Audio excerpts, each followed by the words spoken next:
Indoor స్టేడియంలో fit చేసిన 20 అడుగుల లైట్లకి వైరింగ్ లాగాము. దీనికి 35 అడుగుల ల్యాడర్ వాడాము. ల్యాడర్ మీద నలుగురు పనిచేశారు. కింద ల్యాడర్ తోయడానికి ఇద్దరు, సామాన్లను తీయడానికి ఒకళ్ళు పనిచేశారు. మిగతా ఇద్దరు సపోర్ట్గా ఉన్నారు పైన ల్యాడర్ మీద. అయితే ఈ మొత్తం 8 లైట్లకి మాకు 2 రోజులు టైం పట్టింది. ఎందుకంటే ల్యాడర్ కిందకి దించుకొని పైకి పెట్టుకోవడానికి మాకు చాలా టైం పట్టేసింది. 1.5 స్క్వేర్ 2 కోర్ వైర్ వాడాము. అయితే మొత్తం కంప్లీట్ అవ్వడానికి 2 డేస్కి మాకు 8 లైట్లు కంప్లీట్ అయినాయి. తర్వాత వెలిగించి చూసాం. కానీ లైట్ వెలుతురు మాత్రం డే లైట్ ఫీలింగ్ వచ్చింది. ఇంకా మొత్తం లైట్లన్నీ వెలిగించిన తర్వాత చూడాలి అప్పుడు ఇంకా ఎలా ఉంటుందో.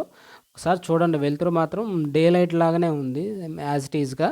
చాలా బాగా వచ్చింది లైటింగు ఇండోర్ స్టేడియంకి. ఓకే, మొత్తం అయిపోయిన తర్వాత మళ్ళీ ఒకసారి మీకు ఫుల్గా లైట్లన్నీ వెలిగించేసి మళ్ళీ మీకు ఫుల్ వీడియో పెడతాను. Okay, thank you so much. Lighting ఎలా ఉందో చూసి చెప్పండి. Please subscribe. Thank you so much.